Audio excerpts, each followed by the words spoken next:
नमस्कार, news room live देख रहे हैं आप और मैं आपके साथ रंजना रावत। बुलेटिन की शुरुआत बड़ी खबर के साथ करेंगे और बेतिया से आपको बड़ी खबर बता दें, जहां बेसिया बैरागी गांव में घरों में आग लगी और 7 घर करीब इसके चपेट में आ चुके हैं और अब तक आग के वजह का पता नहीं चल पाया, लेकिन दमकल की गाड़ियों ने आग को बुझाने की कोशिश किया। आपको बता दें कि सिसवा बैरागी गांव में आग लगी और आग की चपेट में 7 घर आए हैं और देर रात ये आग लगी और जिसमें लाखों के नुकसान का अनुमान है। दमकल की गाड़ियों की मदद से आग पर काबू पा लिया गया है और आग की वजह का फिलहाल खुलासा नहीं हुआ। तस्वीरें आपके सामने, ये आग की तस्वीरें, भयावह आग लगी है जहां 7 घर इस आग की चपेट में आ गए हैं। देर रात ये आग लगी, लाखों के नुकसान का अनुमान है, लेकिन आग किन वजहों से लगी है इसका खुलासा अभी नहीं हो पाया है।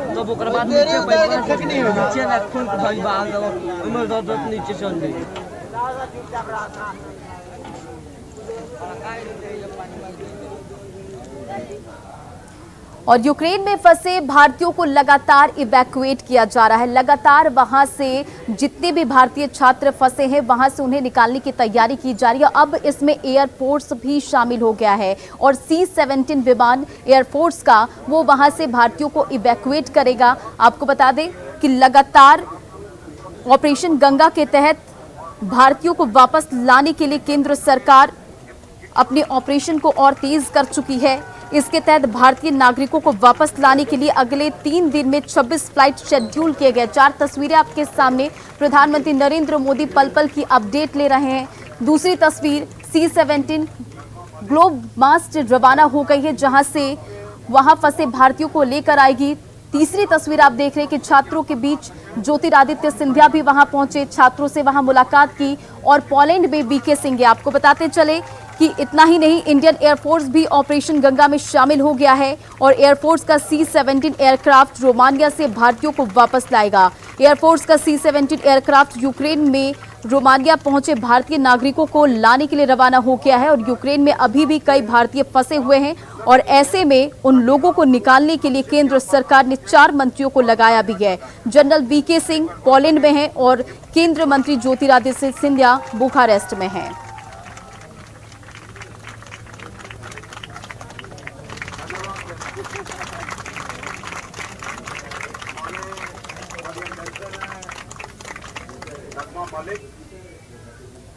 और चलिए आपको बताते हैं कि कौन कौन सी फ्लाइटें वहां से उड़ान भरेगी और इसका शेड्यूल क्या कुछ किया गया। 29 फ्लाइट्स वहां से बुखारेस्ट से यहां पर आएगी और आपको बताते चले कि जिनमें से 3 एयर इंडिया की फ्लाइट्स होंगी और 8 एयर इंडिया एक्सप्रेस की फ्लाइट होंगी, 5 इंडिगो की होंगी, 2 स्पाइस जेट की और 1 इंडियन एयरफोर्स का एयरक्राफ्ट भी होगा। वहीं बुडापेस्ट में 10 फ्लाइट जाएंगी, इनमें से 7 इंडिगो की, 2 एयर इंडिया की और 1 स्पाइस जेट की फ्लाइट होंगी, जबकि पोलैंड में इंडिगो की 6 फ्लाइट और कोसेस में स्पाइस जेट की 1 फ्लाइट जाएगी। आपको बताते चले कि एयर इंडिया की फ्लाइट की कैपेसिटी 250 यात्रियों की है। ग्राफिक्स के जरिए आपको बता रहे कि कहां से कितनी फ्लाइट्स जो हैं वो उड़ान भरने वाली हैं। बुडापेस्ट से 10 फ्लाइट जाएंगी और इंडिगो की 216 और स्पाइस जेट की 180 यात्रियों की क्षमता है।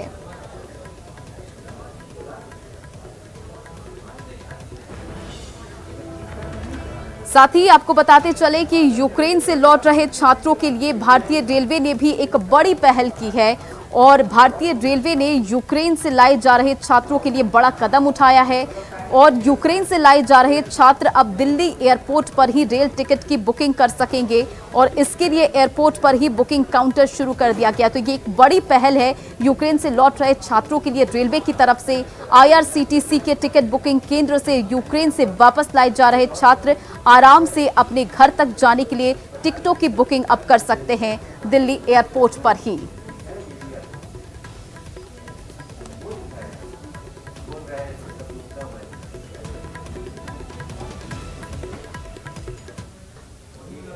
और रूस और यूक्रेन में लगातार युद्ध जारी है और इस बीच जो भारतीय वहां फंसे हैं उनके लिए तिरंगा काफी मददगार साबित हो रहा है। लगातार हम वो तस्वीरें आपको दिखा रहे थे, बता रहे थे, और जो वहां से रिएक्शन भारतीय छात्रों का आ रहा था वो भी हम आपको दिखा रहे थे। तो यूक्रेन में फंसे भारत के छात्रों को बॉर्डर तक पहुंचने के लिए तिरंगा झंडा काफी मददगार साबित हुआ है। छात्रों ने पर्दा और स्प्रे कलर से तिरंगा झंडा बनाया और सुरक्षित रोमानिया के बुखारेस्ट पहुंच गए। छात्रों का कहना है कि पाकिस्तानी और तुर्की के छात्रों ने भी बॉर्डर तक पहुंचने के लिए तिरंगे की मदद ली और भारत माता की जय के नारे लगाए और सुरक्षित बॉर्डर तक पहुंचे।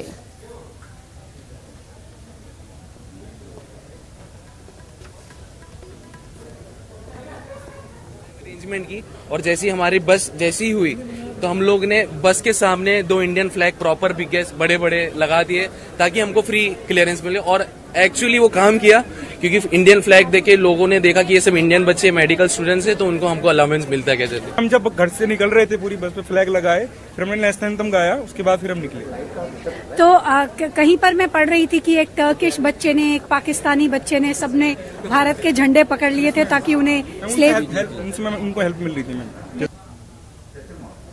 और सिवान का दिलशाद इमाम भी यूक्रेन में फंसा था, लेकिन अब वो लौट आया है सिवान। अब परिजनों में काफी खुशी है इसे लेकर। परिजन भी जो है वो राज्य सरकार, भारत सरकार के शुक्रगुजार है, उन्हें शुक्रिया कह रहे हैं। और इसी बीच उनसे बातचीत भी की हमारे सहयोगी ने। दिलशाद के पिता ने अपने बेटे को देखकर वो भावुक भी हो गए और भारत सरकार को इसके लिए बहुत ही धन्यवाद दिया।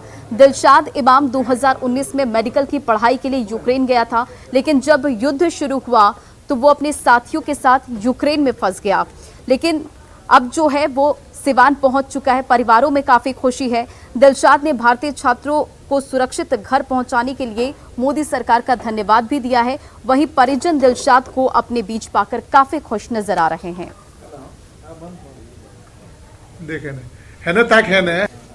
मैं भारत सरकार का इसके लिए शुक्रिया अदा करना चाहता हूं कि भारत सरकार ने जो भी निर्णय लिया हम लोग को यहाँ तक लाने के लिए, तो बहुत अच्छा वो था। तो मैं भारत सरकार का शुक्रिया अदा करना चाहता हूँ इसके लिए। आप घर आए तो आपको कैसा महसूस हुआ?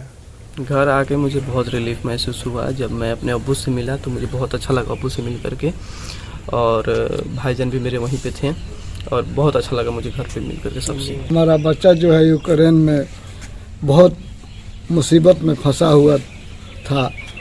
बहुत हम लोग डरे और सहमे हुए थे, जो घबराए हुए थे, बहुत परेशानी में थे।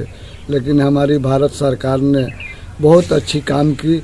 हमारे बच्चा घर पे आया। लेकिन मैं अब ये भारत सरकार से ये करता हूँ कि दूसरे बच्चे फंसे हुए से मेरे बच्चे के जैसे जो है उनको भी लाने का कोशिश करे। यहाँ पे सारे लोग खुश हैं और हम लोग भी खुश हैं। हम लोग गए थे, खुद रिसीव करने गए थे भाई को, तो सारे लोग खुश हैं। अम्मी खुश हैं। उन्होंने तो 5-6 रोज से जब से सुनी थी तो खाना बंद कर दिया था। तो अभी सारे लोग सही हैं और गांव का माहौल भी सही है। अभी सारे लोग परेशान थे तो अच्छा लग रहा है, भाई वापस आ गया। सकुशल यूक्रेन से घर चला है, आपको कैसा लग रहा है? बहुत अच्छा लग रहा है क्योंकि बहुत परेशान थे, घर वाले भी परेशान थे, हम लोग भी परेशान थे कि जितने वहाँ पे स्टूडेंट है वो यहाँ पे आ जाए, अपने घर लौट जाए। बहुत खुशी है हमें। और देखिए, यूक्रेन में रूस के हमले के बाद वहां के हालात तो बिगड़ते ही जा रहे हैं, लेकिन इस बीच पटना की एक छात्रा शिवांगी भी वहां पर फंसी हुई है। और पूर्व मुख्यमंत्री और राज्यसभा सांसद सुशील कुमार मोदी ने शिवांगी से बातचीत की, उनके परिजनों से बातचीत की, हौसला अफजाई किया और कहा कि परेशान ना हो।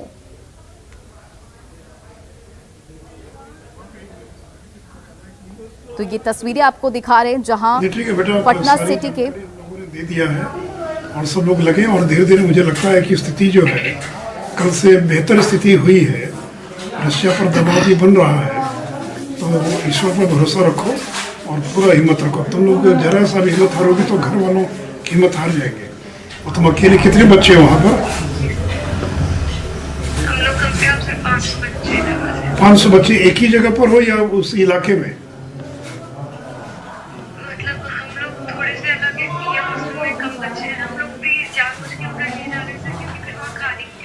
नहीं ठीक है, वो ध्यान रखो। हाँ, नहीं वो भी हम लोग बात करते हैं कि कोई खाने वगैरह की दिक्कत नहीं हो। ये मधुसूदन जी हैं और ये इनकी पत्नी है। इनकी बच्ची 5th ईयर में है और यूक्रेन का जो पूर्वी हिस्सा है जो रूस से लगा है वहाँ पर करीब 500 बच्चे फंसे हुए हैं। इनकी भी बच्ची वहाँ पर है, बंकर में है, अंडरग्राउंड नीचे है, और वो इलाका युद्ध वाला इलाका है। वहाँ से एक भी अभी तक रेस्क्यू नहीं हुआ है, क्योंकि वो पूरा युद्ध वाला इलाका है। लोग काफ़ी घबराए हुए हैं, लेकिन मैंने इनको आश्वस्त किया है कि पूरी भारत सरकार लगी है।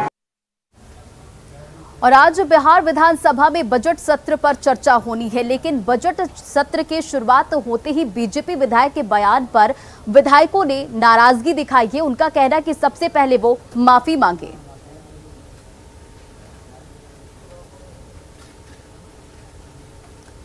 तो विधानसभा में आज बजट सत्र पर चर्चा होनी है, लेकिन आज सत्र के शुरुआत होते ही सदन में बीजेपी विधायक हरिभूषण ठाकुर बचौल के बयान पर विपक्ष ने हंगामा किया और विपक्षी विधायकों का कहना है कि सदन में विधायक माफी मांगे।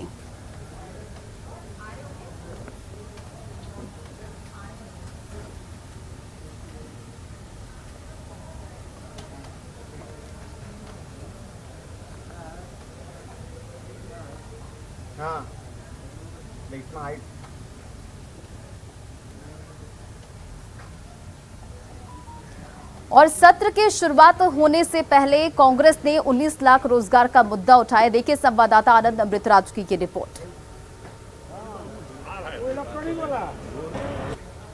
नीतीश सरकार ने अपना बजट पेश कर दिया है, जिसमें रोजगार पे भी फोकस करने की बात कही गई है, लेकिन कांग्रेस के जो विधायक हैं उन्होंने अपने हाथों में तख्ती लगा रखा है और लिखा है कि 19 लाख नौकरी की घोषणा का वादा क्या हुआ, और इसी मुद्दे को लेकर वो सदन के बाहर हंगामा कर रहे हैं। अजीत शर्मा है कांग्रेस विधायक दल के नेता, ये क्या है सर तख्ती? देखिए, हम लोग का चुनाव हुए आज 14-15 महीना हो गए, एक भी नौकरी कहीं किसी को नहीं मिली। यही हम सरकार से जानना चाहते हैं। घोषणा तो बजट में आप बहुत कुछ करते हैं, घोषणाएं तो हम लोग सुन रहे हैं जब से हम सदन के अंदर हैं, लेकिन धरातल पे कोई काम नहीं हो रहा है। एक भी बच्चियों को नौकरी नहीं मिल रहा है। इसलिए मैं सरकार से पूछ रहा हूं, सदन के बाहर भी आप देख रहे हैं कि 19 लाख रोजगार की आपने बात की, उसका क्या हुआ? क्या आपने एक भी नौकरी दी? सदन ने बताने का काम करे माननीय मुख्यमंत्री जी। तो रोजगार को लेकर कांग्रेस तल्ख है और बजट में बिहार सरकार ने जो दावा किया था कि रोजगार को लेकर बहुत कुछ किया जा रहा है, लेकिन कांग्रेस के विधायकों को देखकर आप समझ सकते हैं कि रोजगार के मुद्दे पे सरकार को घेरने की तैयारी की जा रही है। और खासकर जो 19 लाख नौकरी का वादा चुनाव के समय किया गया था, उस मुद्दे के बहाने कांग्रेस के विधायक हाथों में तख्ती लेकर नीतीश सरकार पे आरोप लगा रहे हैं कि उन्होंने रोजगार के नाम पे जनता को ठगा है। कैमरामैन सुबोध के साथ आनंद अमृतराज, न्यूज 18 नेटवर्क, पटना। और विधानसभा की कार्यवाही शुरू होने से पहले माले ने जमकर पोटिका में हंगामा किया। उन्होंने पुलिस के साथ और शराब माफियाओं के गठजोड़ को लेकर हंगामा किया। देखिए संवाददाता रवि एस नारायण की ये रिपोर्ट। विधानसभा कार्रवाई शुरू होने से ठीक पहले भाकपा माले के तमाम विधायक जो हैं वो यहाँ पोलिटिको में प्रदर्शन कर रहे हैं और यहाँ पे खास बात है कि जितने राजनेता शराब माफिया और पुलिस की जो गठजोड़ है इसकी आरोप लगाते हुए ये लगातार अपनी बात जो है वो विधानसभा के सामने हंगामा कर रहे हैं। किन बातों को लेकर के आज देखिए, दलितों पर हमले हो रहे हैं। वोट देने के नहीं देने के शक में दलितों को से थूक चटवाया जा रहा है। बेलागंज में भाली माफियाओं के समर्थन में पुलिस ने गरीबों को, दलितों को हाथ बांध के पिछड़ा करके उनको प्रताड़ित किया है और ऐसे पुलिस प्रशासन के बड़े पदाधिकारी पर, एसपी पर कार्रवाई नहीं हो रही है। इसलिए इस तरह के अशोक मांझी की जो मौत हुई है पुलिस की पिटाई से, सहनी की जो मौत हुई है, बातों को लेकर के आज दलित उत्पीड़न, पिछड़ा माइनॉरिटी के जो उत्पीड़न बढ़े हैं, उन्हीं सवालों को लेकर आज हम लोग कार्यरत स्थगन दे रहे हैं और विधानसभा में जोरदार ढंग से पुलिस राजनेताओं के संरक्षण में शराब माफिया मालोमाल हो रहे हैं और सरकार शराबबंदी का नाटक कर रही है और इनके पुलिस महादलित मोहल्लों में जाकर बर्तन चूल्हा तोड़ रहे हैं। ये नहीं चलेगा, इसको बंद किया जाए। तो ये सीधा सा आरोप है कि जो शराब माफिया है वो पुलिस के गठजोड़ के साथ अपना काम कर रहे हैं और इसलिए कार्य स्थगन प्रस्ताव भी है और लगातार विरोध भी जारी है। कैमरा पर्सन अजय दुबे के साथ रवि एस नारायण, न्यूज 18 पटना। होली नजदीक है और शराब की तस्करी बिहार में अब तेजी से हो रही है। इसी बीच गोपालगंज पुलिस ने यूपी के बलथरी बॉर्डर से भारी मात्रा में शराब को बरामद किया है और एक तस्कर को भी पुलिस ने गिरफ्तार किया। तो लगातार शराब तस्करी में अब होली के आने की वजह से तस्करी तेजी हो रही है, लेकिन पुलिस भी लगातार छापेमारी कर रही है और शराब तस्करी भी लगातार इसे रोकने की कोशिश कर रही है। आपको बताते चले कि शराब तस्कर बिहार में दूसरे राज्यों से शराब की तस्करी से बाज नहीं आ रहे हैं। गोपालगंज पुलिस ने इस बीच यूपी बॉर्डर स्थित बलथरी चेक पोस्ट के वाहन जांच के दौरान गाड़ी से भारी मात्रा में शराब जब्त किया है और साथ ही एक शराब तस्कर को भी गिरफ्तार किया है। गिरफ्तार तस्कर की पहचान हरियाणा के पानीपत जिले के निवासी के तौर पर हुई है। वाहन से बरामद शराब हरियाणा से दरभंगा भेजी जा रही थी, जिसको गाड़ी में छिपाकर रखा गया था। जब्त विदेशी शराब की कीमत लाखों बताई जा रही है। वहीं कुचाई कोट के बगउच स्थित गंडक नदी के पास से पुलिस ने ऑटो से 417 बोतल शराब जब्त किया है। इस दौरान पुलिस ने 2 तस्करों को भी गिरफ्तार किया है और गिरफ्तार तस्कर सिवान के पचरुखी थाना क्षेत्र के रहने वाले बताए जा रहे हैं। शराब से संबंधित मामलों पर कार्रवाई कर रहे हैं। इसके अलावा जिला में एक ड्रोन भी आया है विभाग की तरफ से, तो सुदूरवर्ती क्षेत्र में दियारा क्षेत्र में हम लोग उसकी भी सहायता ले रहे हैं। और इसके अलावा बलथरी चेक पोस्ट पे है, वहाँ निगरानी रखी जा रही है। और इधर नालंदा में काले गेहूं का भी उत्पादन हो रहा है। किसानों को इससे अच्छी आय की भी उम्मीद है। अब इसे बाजार में भी उतारने की तैयारी की जा रही है। काले गेहूं का आटा तैयार कर इसे बाजार में भी लाने की तैयारी की जा रही है और इससे अब जो है किसानों को भी काफी उम्मीदें हैं कि लोगों के लिए ये फायदेमंद होता है।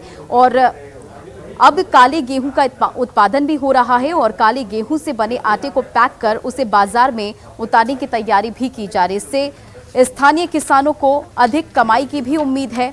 और काले गेहूं का उत्पादन करने वाले किसानों से बातचीत की हमारे सहयोगी अभिषेक कुमार ने। मौजूद है नालंदा जिले के बेन प्रखंड के सौरे में, जहां आप देख सकते हैं कि जो चावल है और गेहूं, एक काले चावल गेहूं का उत्पादन किया जा रहा है। यहाँ पर आप दिखा दें कि जो ये गेहूँ है और ये गेहूँ काले यह है और यहाँ पर काले चावल और गेहूं जो है धान दोनों का उत्पादन किया जा रहा है। और यहाँ पर है जो काले गेहूं का आटा पिसाई कर मार्केट में सप्लाई किया जा रहा है। तो कई काले धान का जो चावल है उसे बनाकर मार्केट में सप्लाई किया जा रहा है। इसका मुख्य कारण है कि जो बीमारी बढ़ रही है उससे मुक्ति पाने के लिए काले चावल और काले धान का उत्पादन किया जा रहा है। तो यहाँ पर देख सकते हैं किस तरह से है जो ये आटा है, ये काले जो गेहूँ है उससे पिसाई कर पैकिंग किया गया और मार्केट में उतारने की काम शुरू कर दिया गया है। तो एक तरह से कहा जाए तो बीमारियों पर मुक्ति पाने के लिए इन लोग का प्रयास काफ़ी सराहनीय है। और एक तरह से कहा जाए तो पहली बार इस तरह का नालंदा में प्रयोग किया जा रहा है। तो जानते हैं यहाँ पर किस तरह से यहाँ पर आप लोग काले चावल और गेहूँ का उत्पादन। काले चावल का जो अभी मतलब यहाँ पे जो उत्पादन हो रहा है किसानों के द्वारा जो है, खास करके देसी जो अपना जो तकनीक है जिसमें बायो कंपोस्ट के रूप में हम लोग यूज़ कर रहे हैं और अपने किसानों को जो हम प्रेरित कर रहे हैं उससे काफ़ी हद तक ये देखा गया कि जो हमारा डायबिटीज़ और हार्ट पेशेंट और कैंसर के जो पेशेंट हैं उनके लिए हमारे उत्पाद काफ़ी लाभदायक है। ये ओवरऑल बॉडी का इम्यूनिटी बिल्ड करने में हेल्प करता है। कॉन्स्टिपेशन बहुत ज़्यादा लोगों के बीच है क्योंकि हमारा डे टू डे का जो लाइफ है उसके बीच में ये कॉन्स्टिपेशन को पूरा का पूरा कंट्रोल करने में हेल्प करता है। ब्लड प्रेशर जैसी समस्या का बहुत समाधान करता है। मैं काला धान भी उत्पादन कर चुका हूँ। अभी काला गेहूँ मेरे खेत में लगा हुआ है और मैं देसी गोवंश आधारित गोबर और गौमूत्र से इसका उत्पादन किया हूँ। जो और माने केमिकल ढंग से जो उपजा रहे हैं उससे ज़्यादा बेहतर और बेनिफिट है क्योंकि हमें कोई कीटनाशक कुछ डालना नहीं पड़ा है। देख सकते हैं किस तरह से जो है कहना है कि जो कोलेस्ट्रॉल है, डायबिटीज़ है, कैंसर है, अन्य सभी बीमारियों में इस काले चावल और गेहूं के आटा खाने से काफ़ी फायदेमंद है और साथ ही बीमारी से भी मुक्ति मिलती है। नालंदा से न्यूज़ 18 के लिए अभिषेक कुमार। और अब बात सीतामढ़ी की। सीतामढ़ी के रुन्नी सैदपुर प्रखंड के बागमती नदी के किनारे दर्जनों गांव के लोग वहां पर बसे हैं और दर्जनों लोगों को काफी समस्या होती है। चचरी पुल के सहारे उनकी जिंदगी कट रही है। बरसात के दिनों में पानी भर जाता है तो आने जाने वाले लोगों को काफी समस्याओं का सामना करना पड़ता है, लेकिन अभी तक उनकी सुनवाई नहीं सुनी गई है। कई साल हो चुके हैं, इलाके के जो ग्रामीण है सरकार से पुल की मांग कर रहे हैं, लेकिन कोई सुनवाई अभी तक नहीं हुई है। बरसात के समय नदी का जलस्तर बढ़ने से चचरी पुल भी डूब जाता है, जिससे लोगों को नाव का सहारा लेना पड़ता है। बाइक हो या पैदल, लोग चचरी पुल के होकर ही वहां से गुजरते हैं और इसका जायजा लिया हमारे संवाददाता राकेश कुमार ने। सीतामढ़ी के बागमती नदी के दियारे इलाके के लोगों की जिंदगी चचरी के सहारे टिकी हुई है। हम आपको तस्वीर दिखाने की कोशिश करते हैं। सीतामढ़ी के रुन्नी सैदपुर प्रखंड का यह शिवनगर गांव है और शिवनगर के गांव के बीचों बीच बागमती नदी बहती है और आप तस्वीर देख सकते हैं। लोगों की जिंदगी इस चचरी के सहारे टिकी हुई है। सैकड़ों की तादाद में इस चचरी के सहारे रोज लोग अपने आवागमन को पूरी करते हैं और हालात ये है कि बाढ़ के दौरान लोगों का यह जो दर्द है वो काफी भयानक हो जाता है। बाढ़ के दौरान यह चचरी पानी के तेज बहाव में बह जाती है और यहाँ पर तेज सैलाब के कारण जो लोगों का आवागमन है वह पूरी तरीके से ठप हो जाता है। हमारे साथ कुछ ग्रामीण महिलाएं हैं, उनसे बात करते हैं। बताया जाओ कि स्थिति रही सही अलन के बहुत स्थिति खराब है, बहुत माने वही दहार में सब डूब उब गेल तो सब अब नैया से हिल हिल के लेलक। नैयो वाला कहलक जे हम अब न सकै छी के ना करू न करू, ये बहुत पैसा उसा अपन अब बिहार के आदमी सब रहे छी तो कैसे करते। आप बताइए कितना परेशानी होता है? बहुत परेशानी, अभी किधरों बाढ़ आता तो किधरों नहीं जा पाता है। अच्छा, हाँ, अभी बच्चा से पढ़ाने उड़ाने में अभी बंद भी हो जाता है। बंद भी हो जाता है। हाँ, 100 रुपया 200 रुपया दे आता बांध पर पार करता है तो नहीं। बताइए, आप अभी बाइक से जा रहे हैं, कोई डर नहीं लग रहा है? हम लोग को डर लगता है, लेकिन क्या करें, हमेशा जाना पड़ता है। तो बाइक चला जाता है सुरक्षित? नहीं जाता, लेकिन तो मजबूरी में ले जाते हैं। तो कितना दिन से परेशानी झेल रहे हैं आप लोग? हम लोग बचपने से हम लोग बांध बनाया वही से, बचपने से हम लोग यही देख रहे हैं। परेशानी तो है, परेशानी के लिए तो देखते हैं तो मतलब यहाँ से लेकर तो दोबारा धार है, ये धार 1 नंबर नहीं है। अच्छा, 1 नंबर धार है जो यहाँ से मतलब जो आगे जाइएगा ना तो बड़का धार वो है, वही में से मतलब जो बांध जो बनाया ना तो उसमें मतलब खंता वाला मतलब फूट करके आया है। तो तस्वीर कहा जा सकता है कि लोगों की जिंदगी काफी परेशान करने वाली है और चचरी के सहारे लोगों की जिंदगी किसी तरीके से कट रही है। राकेश रंजन, न्यूज 18 सीतामढ़ी। और अब खबर मोतिहारी से, जहां मोतिहारी के ऊपर मोतिया पुल के ऊपर बने पुल ने डंपर का भार भी वो नहीं सह पाया और पार करने के दौरान वो ध्वस्त हो गया और अब पुल के ध्वस्त हो जाने से कई गांवों का संपर्क भी टूट गया। वहां पर मौजूद किसी तरह 3 लोगों ने अपनी जान बचाई। 72 साल पहले इस पुल का निर्माण हुआ था और आपको बता दें कि मामला पताही थाना क्षेत्र के महमदी गांव का है। डंपर के चालक और अन्य 2 लोगों को चोट आई है। किसी तरह उस पर सवार जो 3 लोग थे उन्होंने अपनी जान बचाई। आपको बता दें कि करीब 72 साल पहले इस पुल का निर्माण हुआ था जो अब जर्जर हो चुका है। पुराने पुल के सामने नए पुल का निर्माण हुआ है, लेकिन डायवर्जन और अप्रोच रोड नहीं होने से चालू नहीं हो सका। पुल के ध्वस्त होने से इलाके के कई गांवों का संपर्क टूट गया है। वो घटना 6:30 बजे आया है, 6:30 बजे आया है। वो कैसे किसी से पूछा नहीं है, एकदम बता देता कोई, उसके बाद घटना होबे नहीं करता। वो 6:30 बजे आया है, जो उड़का के टपा दिया है, बस गिरा है, बस कुछ नुकसान नहीं हुआ है। ऐसे ड्राइवर बच गया, खड़ा ही रह गया, इधर उधर पलटी नहीं खाया है। और फिलहाल इस बुलेटिन में इतना ही। बने रहे आप न्यूज 18 बिहार झारखंड के साथ।